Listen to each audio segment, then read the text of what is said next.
Students, कैसे हैं? बढ़िया students, this is part 8 chapter nature and signification of management. Students, आज हम आपको बताएंगे coordination as an agent of management कैसे काम करता है, ठीक है, और इंपॉर्टेंस ऑफ कोऑर्डिनेशन के बारे में बताएंगे। Students, coordination as an agent of management के फॉर्म में कोऑर्डिनेशन क्या है? कोऑर्डिनेशन किसी भी ऑर्गेनाइजेशन की, ठीक है, जो डिफरेंट एक्टिविटी होती है उसको इंटीग्रेट करने का काम करता है। उनके जो एक्शन होते हैं उसमें यूनिटी लाने का काम करता है। इसलिए कोऑर्डिनेशन किसी भी मैनेजमेंट का बहुत इंपॉर्टेंट फंक्शन है।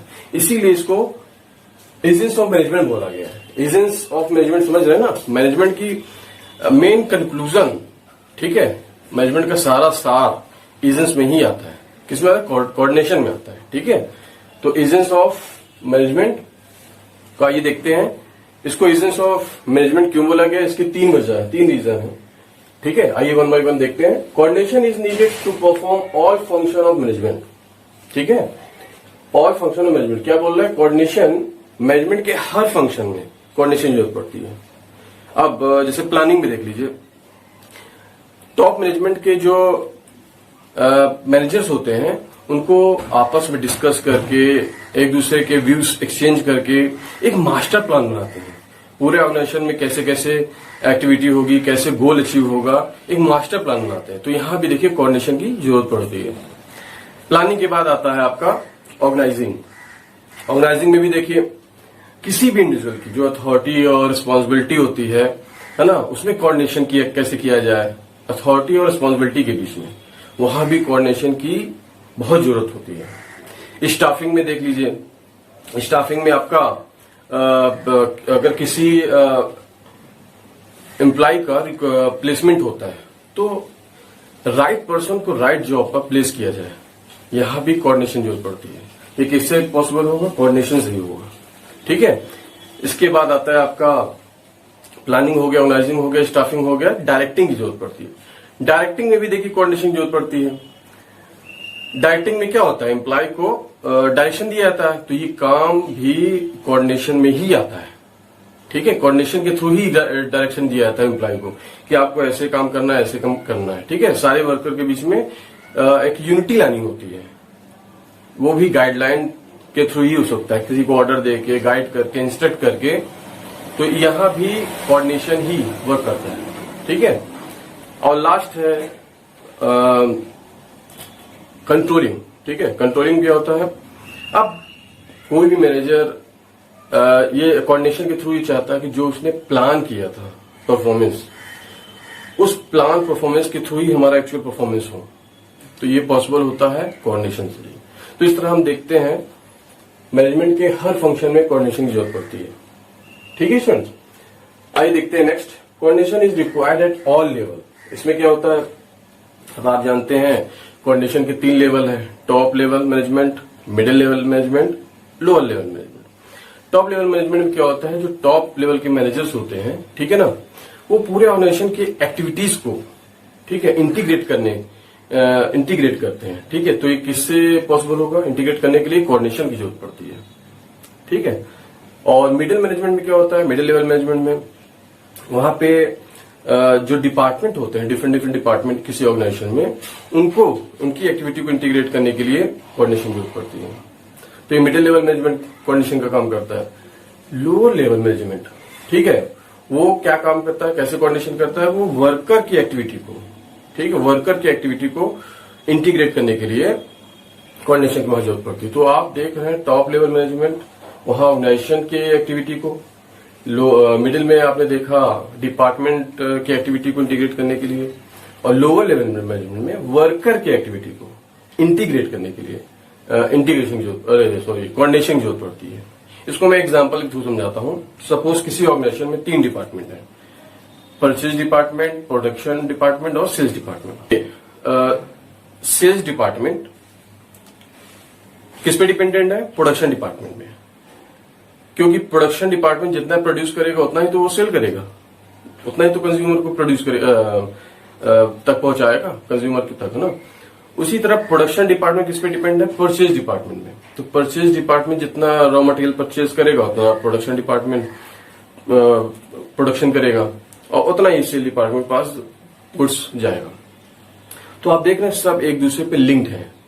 अगर इन तीनों में कोऑर्डिनेशन ना हो, जैसे एग्जांपल कोऑर्डिनेशन ना होने का मतलब सेल्स डिपार्टमेंट चाहिए 1000 यूनिट और प्रोडक्शन डिपार्टमेंट 700 यूनिट ही बना के दे रहा है, तो इससे क्या होगा? कोऑर्डिनेशन की कमी है, ठीक है ना। क्योंकि अगर सेल्स डिपार्टमेंट प्रोडक्शन डिपार्टमेंट को बताएगा कि मार्केट में इस यूनिट की इतनी जरूरत है, तो प्रोडक्शन डिपार्टमेंट उतना यूनिट प्रोड्यूस करेगा। तो जब प्रोडक्शन डिपार्टमेंट को पता चलता है कि 1000 यूनिट जरूरत है, तो वो परचेज डिपार्टमेंट से इन्फॉर्म करेगा कि हमको 1000 यूनिट प्रोड्यूस करना है, तो उसके लिए हमें इतना ही रॉ मटेरियल चाहिए। तो इससे क्या होगा स्टूडेंट्स? कोऑर्डिनेशन के थ्रू ही ये हो सकता है। मतलब तीनों डिपार्टमेंट का टारगेट एक होना चाहिए, मतलब तीनों की एक्टिविटी को इंटीग्रेट करने का काम कोऑर्डिनेशन करता है। तो यहां आप देख रहे हैं कोऑर्डिनेशन कितना इंपॉर्टेंट है, ठीक है स्टूडेंट्स। आइए देखते हैं next. Coordination is the most important function of organization, किसी भी ऑर्गेनाइजेशन में, ठीक है। कोऑर्डिनेशन बहुत ही इंपॉर्टेंट है। बिना कोऑर्डिनेशन के कोई भी ऑर्गेनाइजेशन लॉन्ग टाइम तक मार्केट में टिक ही नहीं सकता है, ठीक है। तो कोऑर्डिनेशन कोई सिंपल फंक्शन नहीं है, लेकिन हाँ ये एजेंस ऑफ मैनेजमेंट है, ठीक है, एजेंस ऑफ मैनेजमेंट है। तो कोऑर्डिनेशन की हर लेवल में, हर स्टेप में जरूरत पड़ती है, इसलिए इसको बोला गया बहुत ही इंपॉर्टेंट फंक्शन है, ठीक है। अब देखिए इंपॉर्टेंस ऑफ कोऑर्डिनेशन। इसमें क्या होता है स्टूडेंट्स? अब इसकी नीड कहां कहां पड़ती है कोऑर्डिनेशन की जरूरत?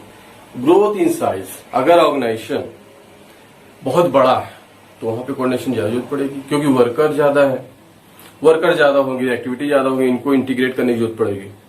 तो यहां भी हमें उसकी जरूरत पड़ती है, क्या? कोऑर्डिनेशन की, ठीक है। क्योंकि सबकी एक्टिविटी को इंटीग्रेट करना, सबकी एक्टिविटी को एक डायरेक्शन में लाना, ठीक है। नेक्स्ट है फंक्शनल डिफरेंशिएशन। इसमें क्या होता है स्टूडेंट्स? फंक्शनल डिफरेंशिएशन में डिपार्टमेंट की जो एक्टिविटी होती है, हर डिपार्टमेंट अपने अपने तरीके से काम कर रहा है, ठीक है ना। तो उसको इंटीग्रेट करने के लिए भी यहाँ पे कोऑर्डिनेशन की जरूरत पड़ेगी, ठीक है ना। फॉर एग्जाम्पल मार्केट डिपार्टमेंट है, ठीक है, वो अपनी सेल बढ़ाना चाह रहा है, तो वो कस्टमर को 10% छूट दे रहा है, डिस्काउंट दे रहा है, लेकिन फाइनेंस डिपार्टमेंट को ये अप्रूव ही नहीं कर रहा है, वो डिस्काउंट देने से मना कर रहा है। तो ये क्यों हो रहा है? मार्केट डिपार्टमेंट और फाइनेंस डिपार्टमेंट कोऑर्डिनेशन की कमी है, इसी वजह से। तो यहां भी देखिए कोऑर्डिनेशन की बहुत जरूरत पड़ती है, ठीक है। इसीलिए डिफरेंट डिपार्टमेंट के बीच जो एक्टिविटी होते हैं उसमें कोऑर्डिनेशन होना चाहिए। सबका गोल होना चाहिए कि ऑर्गेनाइजेशन के जो गोल है ना, इफिशिएंटली उसको अचीव कैसे किया जाए, मिनिमम कॉन्फ्लिक्ट के साथ, है ना।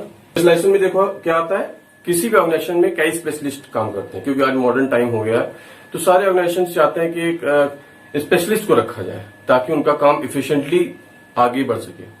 तो यहाँ के कई स्पेशलिस्ट क्या समझते हैं अपने आप को कि मैं राइट डायरेक्शन में हूँ, राइट वर्क कर रहा हूँ, ठीक है। लेकिन मैनेजमेंट को क्या चाहिए कि इनके बीच भी कोऑर्डिनेशन की जरूरत है, ठीक है। सारे स्पेशलिस्ट का काम एक ही डायरेक्शन में, ताकि ऑर्गेनाइजेशन के जो गोल को है इफिशिएंटली अचीव किया जा सके, ठीक है स्टूडेंट्स। अब देखिए यहाँ पे एक एग्जांपल देते हैं।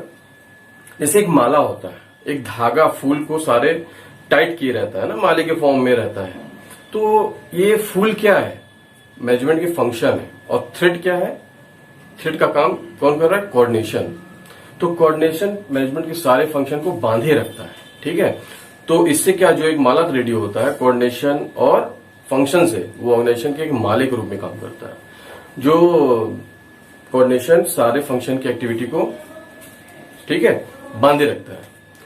तो आई होप आपको ये वीडियो समझ में आई होगी। अगर वीडियो आपको समझ में आए तो प्लीज लाइक सब्सक्राइब करना मत भूलिएगा, ठीक है। Okay bye, thanks for watching.